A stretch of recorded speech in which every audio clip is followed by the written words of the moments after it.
Varicose veins కి సరైన చికిత్స కోసం సంప్రదించండి ఎవిస్ హాస్పిటల్.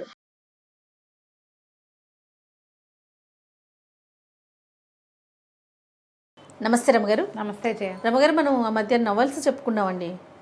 ఒక నోవెల్ చెప్పుకుందామా? నా ఫేవరెట్ రైటర్స్లో ఒకరు చిట్టారెడ్డి సూర్యకుమార్ గారు. మీరు అందరికీ ఇదే చెప్తారు రమగారు, అందరూ మీ ఫేవరెటే. అందరు ఎందుకు అవుతారు జయ?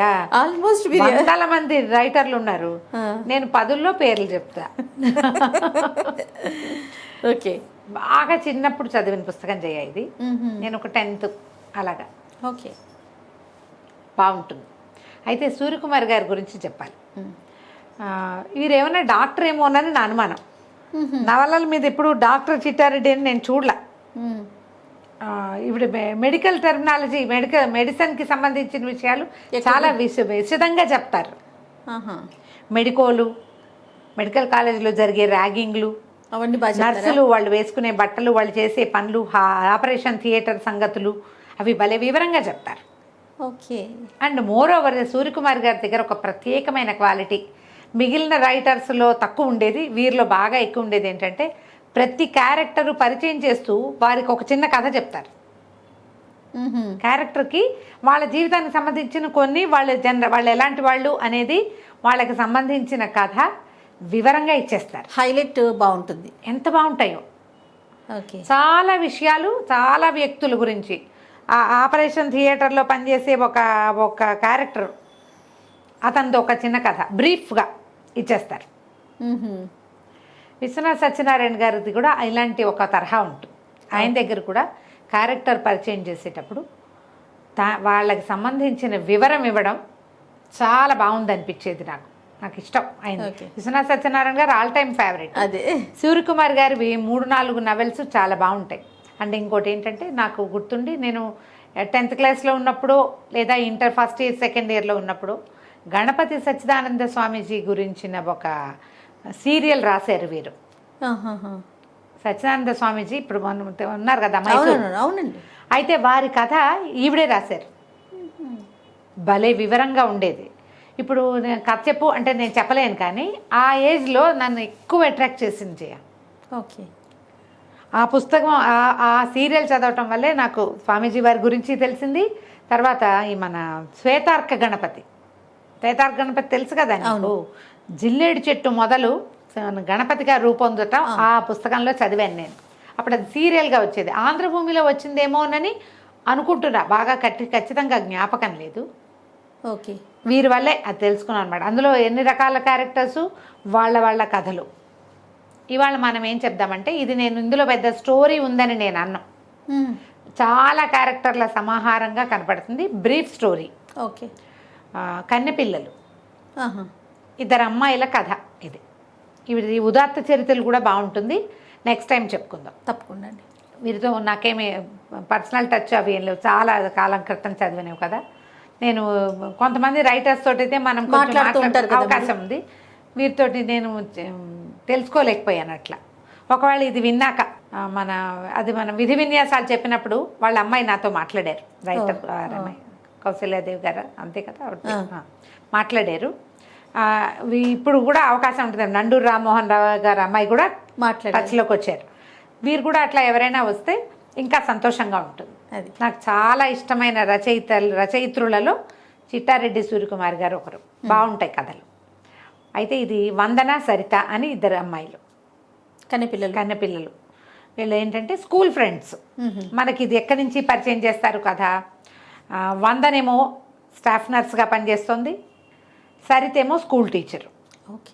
ఓ టీచరు వీళ్ళిద్దరు కలిసి ఒకే ఊళ్ళో కలిసి ఉంటారు. వీళ్ళు ఏంటంటే స్కూల్లో కలుసుకున్నారు, హై స్కూల్లో. వందన ఇంచుమించుగా అనాథ. వాళ్ళ అమ్మ వాళ్ళు ఉన్నారు, కానీ కొంచెం పెద్ద అయ్యాక అమ్మ చనిపోయింది. ఒక మేనబావ ఉన్నాడు, అతనేమో డిఫెన్స్లో ఎక్కడో పనిచేస్తున్నాడు, యుద్ధానికి మన సైనికుడిగా చేరాడనమాట. ఆర్మీలో ఉన్నాడు. ఎప్పుడో బావ వచ్చి తనని పెళ్లి చేసుకుంటాడు అనుకుంటుంది. అయితే 10th క్లాస్ దాకా, SLC దాకా కలిసి చదువుకుంటారు వీళ్ళు. సరిత ఒక పోలీస్ ఆఫీసర్ గారి కూతురు, కొంచెం ధనికులు కింద లెక్క. వందన పేదింటి అమ్మాయి, కానీ వీళ్ళిద్దరూ చాలా క్లోజ్ ఫ్రెండ్స్గా ఉంటారు. స్కూల్లో కలుసుకుంటారు. ఆ స్కూల్లో విషయాలు చెప్పేటప్పుడు కూడా క్రిస్టియన్స్ మిషనరీ స్కూలు, దానికి హాస్టల్ ఉండటం, హాస్టల్లో ఏమిటో నీకు ఆ వందన నీ తేనెకళ్ళు ఇంకా తేలిపోతున్నాయంటే అన్నంలో పురుగులు వస్తున్నాయని చెప్తుంది అనమాట. అన్నంలో పురుగులు వస్తున్నాయి, కళ్ళకి మంచిది, ఒంటికి బలం అని చెప్పారు అంటుంది. ఈ అమ్మాయి కూడా చిన్నమ్మాయి సరిత కూడా హాస్టల్లో చేరి వాళ్ళ మీద బోల్డ్ అన్ని కంప్లైంట్లు ఇచ్చి అలా చేస్తుంది అనమాట. సరిత చిచ్చుబుడ్డి, ఇంట్లో ఏమో చిచ్చు అనే పిలుస్తారు అమ్మాయిని. ఈ వందన పాపం అమాయకంగా మెత్తగా ఉంటుంది, మృదువుగా ఉంటుంది మనిషి. ఈ ఇద్దరు 10th క్లాస్ అప్పుడు 8th 9th క్లాసుల్లో వచ్చి చేరుతుంది వెళ్ళి స్కూల్లో. ఆయనకి ట్రాన్స్ఫర్లు అవుతున్నాయని తండ్రికి ఈ స్కూల్లో వేస్తారు. మొదట ఏదో వచ్చేది ఇంటి నుంచి, తర్వాత హాస్టల్లో చేరిపోతుంది. 10th క్లాస్ ఈ అమ్మాయి ఫెయిల్ అవుతుంది, ఆ అమ్మాయి పాస్ అవుతుంది. ఓహో, 10th ఫెయిల్ వందన. ఫెయిల్ అయితే ఏం చేస్తుంది, నర్సింగ్ ట్రైనింగ్లో చేరిందనమాట. అప్పుడు SLC కాలం ఇది. అదే మన 10th క్లాసు కంటే ముందే. SLC అంటే ఇంటర్ వరకు కదా రమ్మగారు, +1 +2 కలిపితే కదా SLC. అది నాకు తెలీదు, నేను అట్లా విన్నా. అలాగా అయి ఉంటుంది బహుశా. ఓల్డ్ SLC అంటే మన ఇంటర్మీడియట్ తో సమానంగా ఈక్వల్ అని. 12th క్లాస్ ఏమో మరి అనుకుంటున్నాను రమ్మగారు. అయి ఉండొచ్చు. ఈ అమ్మాయి ఏమో ఒక అమ్మాయి వందనేమో నర్స్ ట్రైనింగ్కి వెళ్తుంది, సరితేమో కాలేజీలో చేరుతుంది. ఓకే. తర్వాత స్కూల్ టీచర్గా వస్తుంది అనమాట. కొంతకాలం ఈ అమ్మాయి ఒకళ్ళకొకళ్ళు ఉత్తరాలు రాసుకోవటము, ఎప్పుడు కలిసే ఉంటారు, మాట్లాడుకుంటూ ఉంటారు. అప్పటికి ఫోన్లు కొంచెం తక్కువ కదా, ఈ ఫోన్లు పబ్లిక్ ఫోన్లు అవి లేవు. ఏదో ఒక ఆఫీసుల్లో, కాలేజీల్లో, హాస్పిటల్స్లో ప్రత్యేకంగా ఇంత దెబ్బ ఫోన్లు ఉండేవి. ఈ వ్యవహారం కాదుగా ఉత్తరాలు రాసుకోవటం అనమాట. వీళ్ళు ఒక బిల్డింగ్లో అద్దెకుంటారు. ఆ బిల్డింగ్లో ఉన్న ప్రతి క్యారెక్టర్ని పరిచయం చేస్తారు. ఇద్దరు అమ్మాయిలు 20 ఏళ్ల వాళ్ళు, అందంగా ఉంటారు, చక్కగా ఎప్పుడు నవ్వుకుంటూ ఉంటారు. చుట్టుపక్కల వాళ్ళందరూ ఎలా ప్రవర్తిస్తారు వీళ్ళతోటి అవి చూపిస్తారు. ఈ కథ నేను చెప్పే కథ, ఇందులో పెద్ద స్టోరీ రాదు. ఈ పుస్తకం దొరికితే చదవండి, డెఫినెట్లీ యూ విల్ ఎంజాయ్. ఓ, అసలు ఆ క్యారెక్టర్స్ పరిచయం చేయటము, క్యారెక్టర్ కథ చెప్పటము అమోఘంగా ఉంటుంది, బాగుంటుంది, చాలా బాగుంటుంది. ఆ బిల్డింగ్లో ఎవరో ప్రతి వాళ్ళు అప్పులకి రావటం, పంచదార ఉందా, అది ఉందా, ఇది ఉందా అని. మేము అదేదో వచ్చి కూర చేస్తాం, మీకు పంపిస్తాం, మీరు మాకు ఇది ఇవ్వండి అని. ఉగ్గు గిన్నెతో ప్రాన్స్ కర్రీ తెచ్చింది పనిపిల్ల. అది ఉందా, అది నీళ్ళు అయిపోవటము, మోటార్లు వేయటము. ఈ సరితకి ఏంటంటే అందరికీ పేర్లు పెడుతుంది అనమాట. ఇది ఆ బిల్డింగ్ రాసమణి గారని ఒక ఆవిడది. ఆవిడ ఏం చేస్తుంది, పెద్ద సైట్ ఉంటే వెనకాల బోల్డ్ అని చెట్లు వేసుకుని పువ్వు పిద్ద ఒకటి కూడా బయటికి రానేది అన్నీ వాళ్ళే వాడుకుంటారు. అందరి దగ్గర రెంట్లు కలెక్ట్ చేస్తుంది. ప్రతి వాళ్ళ ఇంటికి ప్రతి వాళ్ళ మీద దృష్టి. వాళ్ళ దగ్గర భీముడు అని ఒక పనివాడు ఉంటాడు, సన్నగా ఉంటాడు అనమాట, బక్క భీముడు అంటుంది. పేర్లు పెడుతుంది అనమాట ప్రతి వాళ్ళకి. తనతో పనిచేసే స్కూల్ టీచర్లు వాళ్ళ క్యారెక్టర్స్ కూడా పరిచయం చేస్తారు. ఈ వందన హాస్పిటల్లో పనిచేస్తుంది. ఈ అమ్మాయి అందంగా ఉంటుంది. చాలామంది ట్రై చేస్తుంటారు. హాస్పిటల్స్లో ఉండేటువంటి ఏమంటారు కొన్ని దుర్మార్గాలు, వ్యక్తుల్లో ఎలాంటి భావాలు ఉంటాయి, ఎంత చులకనగా ఉంటారు మనుషులు, ఆడపిల్లల్ని ఎంత చులకనగా చూసేవాళ్ళు, అవి కనపడతాయి. ఓ తాయారమ్మ గారని ఒక ఆవిడ ఎంతసేపు భర్తను వదిలిపెట్టేసి కొడుకు దగ్గర ఉంటుంది. ఆ కొడుకేమో వీళ్ళకేసి చూస్తుంటాడు. ఏదో మాట మీద ఆ తాయారమ్మ గారిని హాస్పిటల్ తీసుకెళ్తాడు. ఆవిడ ఇంతలా ఉంటుంది. రోజు పంచదార కోసం పిల్లాడు రవ్వలడ్డు చేయమన్నాడు ఉంటుంది. రవ్వలడ్లకి పంచదార 4 రవ్వలడ్లు పట్టుకొచ్చి ఇస్తుంది, కానీ వీళ్ళ దగ్గర చెప్ప నువ్వు అప్పులు ఇవ్వద్దు అంటుంది సరిత. ఈ వందనికేమో వాళ్ళతో మంచి వాళ్ళు, పాపం వాళ్ళు బాగా మాట్లాడుతున్నారు కదా అని ఇచ్చేస్తుంది. ఇలా కథ నడుపుతూ తీసుకెళ్తారు ముందుకి. తను నర్సు ట్రైనింగ్ ఎలా చేసింది అనేది ఉత్తరాల రూపంలో చూపిస్తారు. వందన ఎక్కడికో వెళ్ళింది, సరిత ఒక్కతే ఉంది ఇంట్లో. పాత ఉత్తరాలన్నీ తీసి చదువుకుంటుంది. ఇప్పుడే నర్స్ ట్రైనింగ్ పూర్తి చేసే అంటుంది అనమాట. 10-15 ఉత్తరాలు ఏమేమి ఉన్నాయి, ఎలా ఉన్నాయి, మధ్యలో ప్రెగ్నెన్సీలు ఎవరెవరివో అలాంటివన్నీ తీసుకొస్తారు. ఎంత తాపీగా పోతుందో, కానీ ఇంట్రెస్టింగ్గా ఉంటుంది. ఓకే, కథ ఆసక్తికరంగా ఉంటుంది. సరే, ఇద్దరు కలిసి సినిమాలకు వెళ్ళటం. అప్పట్లో సినిమాకి వెళ్ళటం ఒక ప్రత్యేకమైన ఇది, సరదా. మేము కూడా అలాగే వెళ్ళేవాళ్ళం. ఆదివారం వస్తే సినిమాకి వెళ్ళాలి. ఇంకేం లేదు, టీవీలు గీవీలు లేవు కదా, ఇంకా అదే ఎంటర్టైన్మెంట్. టీవీలు లేవు, ఫోన్లు లేవు, ఏం చింతపిక్కలు ఆడుకునేవాళ్ళం ఎండాకాలం. అప్పుడప్పుడు వారానికి 10 రోజులకు ఒక సినిమాకి వెళ్తూ ఉంటాం. చూసిన సినిమా మళ్ళీ చూస్తుండేవాళ్ళం. వీళ్ళిద్దరు గట్టిగా మాట్లాడడం. సరిత పెద్ద గొంతు. ఓకే. వందన కొంచెం ముద్దుగా మాట్లాడుతుంది, చిన్నగా మాట్లాడుతుంది. ఈ తాయారమ్మ గారు కొడుకునితో పాటు ఉంటుంది. భర్త ఏమో ఊళ్ళో ఉంటాడు. వాళ్ళు వచ్చి ఈ విషయం చెప్పేశారు కదా. అబ్బాయి ఏం చెప్తాడంటే, నా పెళ్ళయిందండి, మా అమ్మ పెళ్ళిలో గొడవ అయ్యి మా ఆవిడని తీసుకురానివ్వలేదు, నెల సంపాదన 20 రోజులకే అవగొట్టేస్తుంది, అంత అప్పులు, మా నాన్న ఒక్కడే ఉంటున్నాడు, పెళ్ళకి వెళ్ళవమ్మా అంటే వెళ్ళదని చెప్పేసరికల్లా అవన్నీ చూస్తే వీళ్ళకి ఏం గుర్తొస్తుంది, ఈ సరిత వాళ్ళ ఊరి పద్మజ అని ఒక పిల్లకి పెళ్ళి అవుతుంది వాళ్ళ ఊళ్ళో. ఆ పద్మజ మొగుడేమోనని డౌట్ వస్తుంది. ఓకే. ఏం చేస్తారు, ఆ పద్మజని పిలిపించి ఇంకో గదిలో దింపుతారు.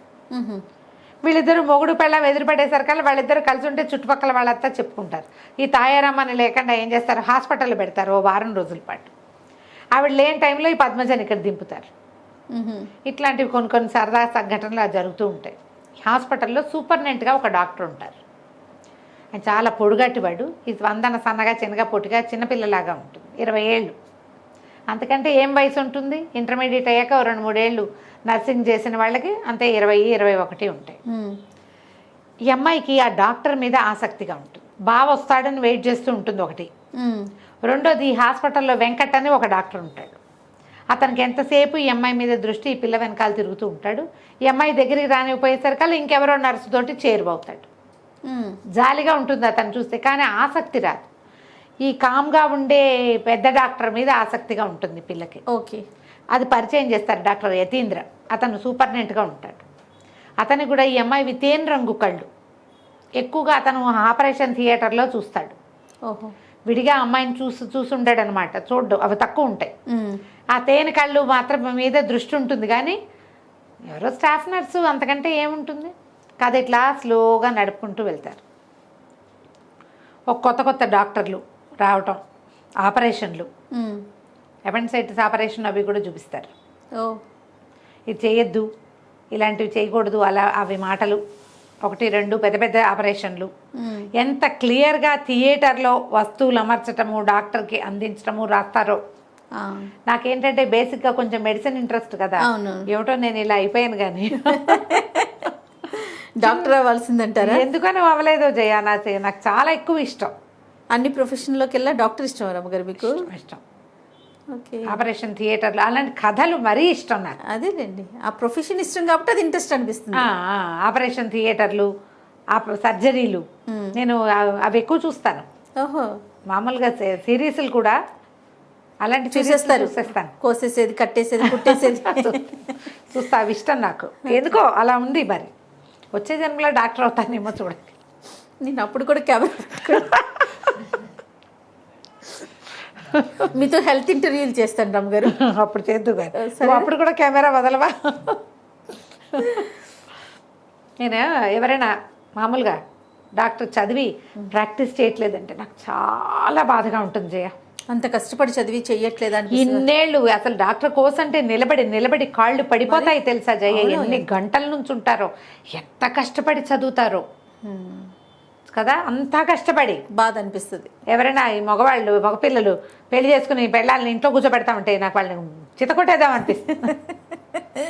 నిజంగా నాకు నచ్చదు అసలు. అదేలేండి, అది కష్టం మీద మీకు కష్టం మీద సానుభూతి. అదే కాదు జయ, ఒక డాక్టర్ తయారవ్వాలంటే ఇప్పుడంటే ప్రైవేట్ కాలేజీలు వచ్చినాయి. మన చిన్నప్పుడు ఎన్ని ఉన్నాయి జయ. గవర్నమెంట్ డబ్బు వీళ్ళు పెట్టిన దానికంటే ఎక్కువ డబ్బు ఖర్చు అయ్యేది. అవునవును. నువ్వు తీసుకోకపోతే ఇంకోళ్ళు తీసుకునేవాళ్ళు కదా, ఇంకోళ్ళు ప్రజలకు ఉపయోగపడేవాళ్ళు కదా. అది ఎంత అవసరం డాక్టర్ సర్వీస్, మెడికల్ సర్వీస్ చాలా సర్వీస్ ఓరియంటెడ్ జాబ్స్ కదా రమ్మగారు. నాకు చాలా బాధగా ఉంటుంది. అందుకని ఈ ఆపరేషన్ థియేటర్ల సరదా ఎక్కువ అనమాట. అయితే ఈ డాక్టర్ వెంకట్ వెనకాల తిరుగుతూ ఉంటాడు, కానీ ఈ అమ్మాయికి దృష్టి అతని మీద ఉంటుంది. కొంతకాలం ఇట్లా కథ నడిపిన తర్వాత ఒకరోజు ఆ యతీంద్రని కలవడానికి ఎవరో ఒక అబ్బాయి వస్తాడు. వస్తే అదే టైంకి సరిత ఫోన్ చేసి ఒక మెసేజ్ ఇస్తుంది, అడుగుతుంది.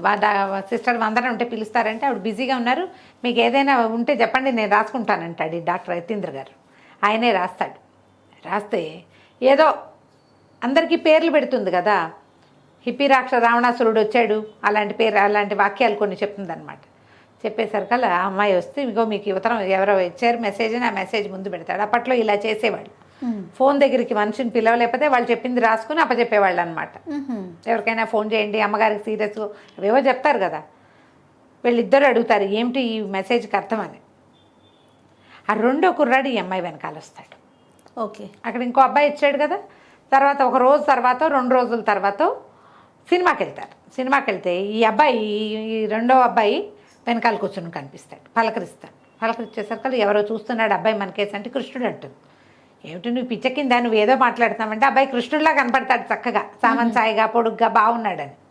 సరే వచ్చి పలకరిస్తాడు. పలకరిస్తే వీళ్ళ పక్కన కూర్చుంటాడు.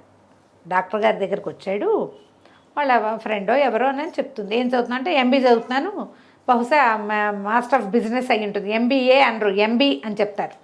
సెకండ్ ఇయర్ చదువుతుంటే మనకంటే చిన్నవాడైతే మాట్లాడచ్చు అనుకుంటారు వాళ్ళు. చిన్నపిల్లాడు చదువుకుంటాడు కదా, కానీ కుర్రాడు అబ్బాయి వీళ్ళు పక్కన కూర్చుంటాడు. కూర్చుని వీళ్ళిద్దరు కబుర్లు వింటాడు, ఎక్కడికైనా వెళ్ళిపోదాం. అది ఏమవుతుందంటే ఈ హాస్పిటల్లో ఉండగా ఈ అమ్మాయి ఈ డాక్టర్ వెంకట్ ఏమో తన వెనకాల పడుతున్నాడు. అతన్ని ఇది చేయదు. అక్కడ డాక్టర్ కృష్ణయ్య అని ఒక ఆయన ఉంటాడు. ఆయన చాలా మర్యాదస్తుడు అనుకుంటుంది. ఒకరోజు థియేటర్లో అతనితో పాటు ఒంటరిగా ఉంటే అతని ఈ అమ్మాయి మీద అఘాయిత్యం చేయబోతాడు. చేయబోయేసరికల్లా అరిచి కేకలు పెడుతుంది. ఇతను యతీంద్ర వచ్చేస్తాడు. ఆయన వస్తాడు ఆ సూపర్నెంట్ వచ్చి డాక్టర్ని కేకలేసి పంపిస్తాడు. ఏంటి నీ మీద ఇలాంటి కంప్లైంట్స్ వస్తున్నాయంటే ఈ పిల్ల పోట్లాడే గట్టిగా అరిచేస్తుంది అనమాట. చేసిన వాడిని వదిలేసి నన్ను విక్టిమ్ని నన్ను అడుగుతారేంటి? ఇక్కడ శీలంగా మర్యాదగా ఉండాలని అనుకునే వాళ్ళకి దారి లేదు. ఇలా ఎవడో ఒకడు వచ్చి మీద పడతాడు, మీరేమో మమ్మల్ని సంజాయిషి అడుగుతారు. అతని మీద ఇష్టం వచ్చేస్తుంది. అంతకుముందు అంతా ఎంతసేపు రూమ్ తుడిచిపెట్టి అతను వచ్చేసరికల్లా రూమ్ క్లీన్గా ఉంచి ఆపరేషన్ థియేటర్లో అతని పక్కనే నుంచుని అంటే ఒక ఇది ఉందన్నమాట. ఇన్ఫాక్చుయేషన్, ఒక ఆకర్షణ ఉంటుంది అతని మీద. అతను రివర్స్లో అడిగేసరికల్లా భరించలేకపోతుంది. ఎక్కడికైనా వెళ్దాము 4 రోజులు, నాకు విసుగ్గా ఉంది, నాకు కష్టంగా ఉందంటూ. ఈ అబ్బాయి ఏమంటాడంటే నేను హైదరాబాద్ వెళ్తున్నాను, మీరు వస్తారా అంటాడు. సరే ఆలోచించుకుని సరే వెళ్దాం. చిన్నపిల్లాడు కదా, చిన్న కుర్రాడు, చదువుకుంటున్నాడని వెళ్దాం అనుకుంటారు. సరే తీసుకెళ్తాడు హైదరాబాద్కి కారులో. వెళ్తారు, ఏదైనా ఎంజాయ్ చేయాలనుకుంటారు. అయితే నేను ఎప్పుడూ నా క్యావరేలు అవి ఇవి వెంటనే కానీ ఎప్పుడూ చూడలేదంటు అనేసరికి ఒక బార్కి తీసుకుపోతాడు. వీళ్ళని డ్రింక్స్ ఏవో తెప్పిస్తాడు. ఇవి తాగండి అంటే ఈ 100 ఒక నోట్లో పెట్టిన, బాబోయ్ నా వల్ల కాదు, నేను తాగలేను అంటుంది. సరితకు మాత్రం ఏం లేదు, అవేంటో ట్రై చేయాలంటుంది. పిల్ల అల్లరిది కదా, తాగేసి కక్కిస్తుంది మొత్తం. సరే మోసుకెళ్తారు. ఎవరో బయటికి తీసుకెళ్తారు, ఎవరు తీసుకెళ్లారో తెలియదు. ఈ అమ్మాయినేమో యతీంద్ర వస్తాడు అక్కడికి. వచ్చి 100 అని చెప్పి ఇంకా ఏం మిగిలింది, ఇంకేం చేయాలి, చేసింది చాలదా, ఇక్కడికి వచ్చి కూర్చున్నావు అని బలవంతంగా తీసుకొస్తాడు. బయటికి తీసుకొస్తే ఈ అమ్మాయి ఆడుంది, మీకేం సంబంధం లేదు, మీరెవరు నన్ను అడగడానికి, మీరు అక్కడే సూపర్నెంట్, మీరు ఇక్కడ ఏం కాదు, నన్ను వదిలేసేయండి అంటూ. ఎందుకు కాదు, ఈ కాగితానికి సమాధానం చెప్పంటాడు. అంతకుముందు ఏం చేస్తుంది, ఆ రూమ్లో కూర్చున్నప్పుడల్లా చక్కగా రాసుకుంటుంది అనమాట. మంచిగా అందంగా చెక్కుతుంది అక్షరాలు, యతీన్ మై లవ్ అని. ఇగో ఈ కాగితం అక్కడ ఉంది, దీనికి సమాధానం చెప్పు, అప్పుడు నేను చెప్తాను అని కొంచెం గట్టిగా ఇట్లా ఎందుకు వచ్చావు నువ్వు అని కేకలేసరికల్లా నువ్వు ఇలా అడిగేసరికి నేను ఓర్చుకోలేకపోయానంట. నేనేం చేయను, నాకు ముందు నుంచి నువ్వంటే ఇష్టం. ఓసారి వెంకట్తో కనపడతావు, వెంకట్ ఇంకో అమ్మాయితో కనపడతాడు కాబట్టి నేనేమనలేను, ఒక భరించలేను నేను నువ్వెవరితోటైనా. డాక్టర్ ఒక ఆయన వస్తాడు మధ్యలో, ఒక క్రిస్టియన్ డాక్టర్ ఒక ఆయన కూడా ఏంజల్ అని ఈ పిల్ల వెనకాల తిరుగుతాడు. వాళ్ళని చూస్తే నాకు అసూయగా ఉంది, నువ్వు వేరే వాళ్ళ దగ్గర ఉంటే నేను భరించలేను. ఆ డాక్టర్ కృష్ణయ్య చేతుల్లో చూసుకుంటే నీ తప్పేం లేదని నాకు తెలిసినా కూడా ఒక భరించలేని తనంతో అలా మాట్లాడాను అని చెప్పి నన్ను పెళ్లి చేసుకోమని అడుగుతాడు. సరే కాస్త నేను నిద్రమొహం పడేసరికి తీసుకెళ్ళి గదిలో దింపుతాడు. వీళ్ళు ఒక రూమ్ తీసుకుని ఉంటారు. అవి వెళ్ళిపోతూ ఆ సరిత పడుకుని ఉంటే ఆ కళ్ళ మీద ఇలా అంటాడు. ఎవరో తను నా కళ్ళు ముట్టుకున్నారనుకుంటుంది, అమ్మాయికి తెలియదు. తెల్లవారి నిద్ర లేచి చూసేసరికల్లా ఏముంది, సరిత వాళ్ళ నాన్నగారు వచ్చి కూర్చుని ఉంటారు అక్కడ. కాంతపోతారు, ఏం చేయాలో తెలియదు. వీళ్ళు వచ్చి హోటల్ రూమ్లో దిగితే ఇతర ఆడపిల్లలు, ఆ కాలం అది కాదు 70s కదా మరి, అక్కడి నుంచి మొహాలు కడుక్కురండి, తయారవ్వండి, ఇంటికి వెళ్ళిపోతామంటాడు అని చెప్పి తీసుకెళ్తాడు. ఆ డాక్టర్ ఈ లోపల ఆయన వస్తాడు యతీంద్ర. మేము మా పిల్లల్ని ఇంటికి తీసుకెళ్ళి మాట్లాడుకుంటాను లేండి డాక్టర్ గారు అని చెప్పేస్తాడు ఆయన. పిల్లలు ఇద్దరిని ఆడపిల్లలు ఇద్దరిని తీసుకుపోయి ఇంటి దగ్గర దింపుతాడు. తల్లి సంతోషిస్తుంది. సరే ఏం చేశారు ఇవన్నీ కనుక్కుని సరితే వాళ్ళ నాన్నగారు అంటారు, ఇంతంత వయసులో వచ్చేసినాయి, పెళ్ళిళ్ళు చేసేయాలి పిల్లలకి, 100 పెళ్ళి మన చేతిలో లేదు, సరితకి పెళ్లి సంబంధం కుదురు చేసాం, అయిపోయింది ధామ్ అంటారు. అయ్యో, ఈ హాయిగా ఉన్నారు 1 సంవత్సరం 2 ఏళ్ళుగా వీళ్ళు కులాసాగా తిరుగుతూ ఎంజాయ్ చేస్తున్నారు. పెళ్ళి అంటే ఎవరో పేరు తెలియని వాడి దగ్గరికి వెళ్ళిపోవాలి, ఇంకో మొహం తెలియని వాడి దగ్గరికి. ఈ అమ్మాయి బావ వచ్చి పెళ్లి చేసుకుంటాడన్న ఉద్దేశంతోనే ఉంటుంది, కానీ అతను రాలేదు. వీళ్ళు స్కూల్లో ఉన్నప్పుడు వచ్చాడు, మళ్ళీ ఉత్తరాలు తప్పిస్తే మరొకట్లేదు. ఒకవేళ బావకి ఏం చెప్తావు నువ్వు అని అడుగుతుంది. ఒకవేళ అతను వస్తే ఏం చెప్తావంటే అతనికి ఏమి నా మీద ఇంట్రెస్ట్ లేదేమో, ఎందుకంటే హాస్పిటల్ అడ్రస్కి ఒక ఉత్తరం కూడా రాయడు, పోస్ట్ బాక్స్కి రాస్తాడు, నర్సుకు ఉత్తరాలు రాస్తున్నాడని చుట్టుపక్కల వాళ్ళు అనుకుంటారేమోనని నన్ను అవాయిడ్ చేస్తున్నాడు బావా అని చెప్తుంది. ఓకే. చెప్తే ఏం చేస్తాడో చూద్దాం వచ్చాక. బావ అంటే అభిమానమే, నాకు రక్త సంబంధం ఎవరు లేరు, బావ తప్ప, అందరు పోయారు, కుటుంబం లేదు, చూద్దాం అనుకుంటారు. తీరా ఏమవుతుంది, సాయంకాలం పెళ్లి వాళ్ళు వస్తారని చెప్పి చూస్తుంటే కారులో నుంచి ఆ మహేంద్ర దిగుతాడు. ఎవరు ఈ అబ్బాయి, వీళ్ళని తీసుకొచ్చాడు కదా, మహి అని పిలుస్తుంటారు వాడిని, మహేంద్ర అబ్బాయి పేరు. దిగేసరికి చిన్నోడు అనుకుంటున్నారు. వచ్చేసరికి ఇగో ఎవరో పెళ్లి కూడా కాదు, మన ఫ్రెండే వచ్చాడని పరిగెత్తుకుంటూ వెళ్తే హాయ్ మహి అనుకుంటూ వెళ్ళేసరికి లోపల నుంచి ఇంకొక ఆవిడ దిగుతుంది. ఒక ఆవిడ వస్తుంది కుర్రాడితో పాటు. ఓకే. వీళ్ళిద్దరు పెళ్లి చూపులకు వచ్చారు. ఇదేమి నువ్వు ఇంజనీర్వా, నువ్వు ఏదో చదువుకుంటానని చెప్పావు కదా అంటారు.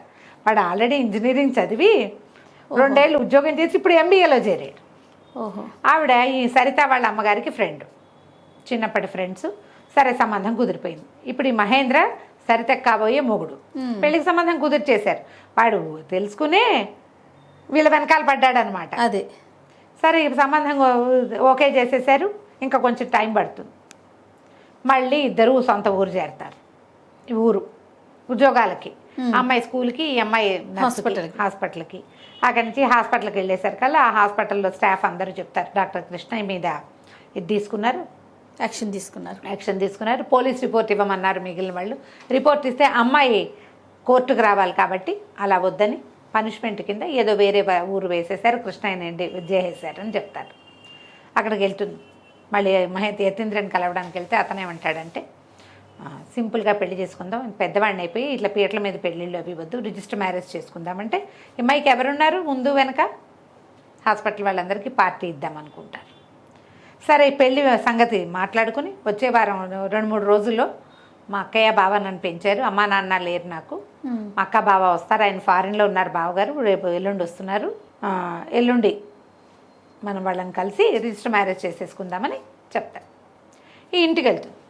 ఇంటికి వెళ్ళేసరికల్లా వీళ్ళిద్దరు పక్కపక్క నవ్వేసుకుంటూ ఉంటారనమాట. ఏమిటి నా అడ్రస్ మారిపోతుంది, కొద్ది రోజుల్లో సూపరింటెండెంట్ గారి ఇంటికి చేరుతుంది, నర్సులతో ప్రణయం సాగిచ్చారని చెప్పుకుంటారు, నీవు పక్కపక్క నవ్వుకుంటూ ఉంటారు. వచ్చి ఒక మనిషి గుమ్మంలో నుంచుంటాడు. తీరా చూస్తే ఈ వందన వాళ్ళ బావ. నిర్ఘాంతపోతారు. ఏమిటి పెళ్ళి కుదుర్చుకున్నాక ఇప్పుడు ఇతను వస్తే ఏం చెప్పాలి, కాసేపు మాట్లాడాలంటే సరే ఎక్కడ మాట్లాడాలి, ఈ ఇల్లంతా ఇరుక ఉంది, మేడ మీదకి వెళ్దామని మేడ మీద చాపేసుకుని కూర్చుంటారు. సరితా నువ్వు కూడా రా అని తీసుకుపోతాడు. ఇప్పుడు నేను సైన్యంలో ఉన్నా కదా, నాకు ఏదైనా అయ్యిందంటే నువ్వేం చేస్తావు అంటాడు. నువ్వు బతుకుంటావా వందన అని అడుగుతాడు. వందన అంటుంది, బాబా నువ్వు చాలా క్లోజు, రక్త సంబంధం, నువ్వంటే ఎంతో అపేక్ష, అయ్యో నా ఆత్మబంధువు పోయాడని బాధపడతాను కానీ నీకోసం నేను చనిపోలేను బాబా అంటే అప్పుడు చెప్తాడు అతను, నేను ఆల్రెడీ పెళ్లి చేసేసుకున్నాను. ఓహో, అది నీకు ఎట్లా చెప్పాలి, నా మీద ఆశ పెట్టుకుని ఉంటావు, చిన్నపిల్లవి, నేను నీకు ఎట్లా చెప్పాలా అని బాధపడుతున్నాను. నువ్వు నా కోసం ప్రాణం పెట్టకపోతే నాకే భయము లేదు. ఇప్పుడు నా మీద నేను పెళ్లి చేసుకున్నానంటే ఈ పిల్ల ప్రాణత్యాగం చేస్తానంటే ఆ కాలం అది అప్పటి కాలం అది, ప్రాణత్యాగాల కాలం, సూసైడ్ చేసేసుకోవటం. అందుకని సరే ఒప్పించుకుని మళ్ళీ వచ్చినప్పుడు సబితని తీసుకొస్తాను, మా సీనియర్ కూతురు, ఆమె నన్ను పిచ్చిగా ప్రేమించింది, నా కోసం ప్రాణత్యాగానికైనా సిద్ధపడింది, అందుకని పెళ్లి చేసేసుకున్నాను, ఈసారి వచ్చినప్పుడు తీసుకొస్తానంటాడు. ఆడపిల్లలిద్దరికీ చెరో 1000 రూపాయలు చేతిలో పెట్టి, వాళ్ళ ఇంట్లో పని మనిషి ఉంటే దానికి కూడా 10 రూపాయలు చేతిలో పెట్టి మళ్ళీ కలుస్తానని వెళ్ళిపోతాడు. సరే అమ్మాయిలు ఇద్దరు తర్వాత 2-3 రోజుల తర్వాత మా అక్క బావ వస్తారన్నారుగా, రైల్వే స్టేషన్కి వెళ్తారు. రైల్వే స్టేషన్కి వెళ్తే సరే రైలు ఆగింది, యతీంద్ర కూడా వస్తాడు. ఒక పెద్ద ఆయన దిగుతారు ముందు, యతీంద్ర వెళ్ళి ఆయన కావలించుకుంటాడు. ఆయన వెనకాల నుంచి ఒక ఆవిడ దిగుతుంది, ఆవిడెవరు, మహేంద్ర వాళ్ళ అమ్మ. ఓహో, వాళ్ళిద్దరు వెనకాల నుంచి మహేంద్ర దిగుతాడు. డాడీ ఇదిగో ఇది నాది అని ఆ సరితను చూపిస్తాడు. ఓహో, ఈ యతీంద్ర మహేంద్ర మేనమామ మేనల్లుడు, వాళ్ళ అక్క కొడుకు. అక్క బావని ఇతన్ని పెంచుతారు. ఈయన పెద్దవాడు, ఏజ్ గ్యాప్ ఉంది. అప్పటి రోజుల్లో 10-12 ఏళ్ల గ్యాప్లో పెళ్లి చేసుకోవటం అసలు విషయమే కాదు, అసలు విషయం కాదు. 15-20 ఇయర్స్ గ్యాప్లో కూడా పెళ్ళిళ్ళు చేసుకునేవారు. ఆడవాళ్ళు ఆసక్తి చూపించి కూడా 10-12 ఇయర్స్ గ్యాప్లో పెళ్లి చేసుకునేవాళ్ళు. ఇప్పుడు ఈ 120 ఇయర్స్ది ఆయన సీనియర్ డాక్టర్, సూపర్ స్పెషాలిటీ చేసిన డాక్టర్ అంటే 33-35 ఏళ్ళు ఉంటాయిగా ఈజీగా. అవును. సరే, తర్వాత హాయిగా పెళ్ళిళ్ళు అయిపోతాయి, హాయిగా ఉంటారు. ఈ రైల్వే స్టేషన్ సీనే ఈ కథకి ఎండింగ్. ఓకే. ఈ అమ్మాయిలు ఇద్దరు ఎలాంటి లివింగ్లో ఉన్నారు అది చూపిస్తారు. దొరికితే తప్పకుండా చదవండి. ఇంకో కథ కూడా ఉదాత్త చరిత్రలు కూడా చాలా బాగుంటుంది వీరిది, మళ్ళీ చెప్దాం ఇంకొకసారి. తప్పకుండా రమ్య గారు. నమస్తే. నమస్తే జయ.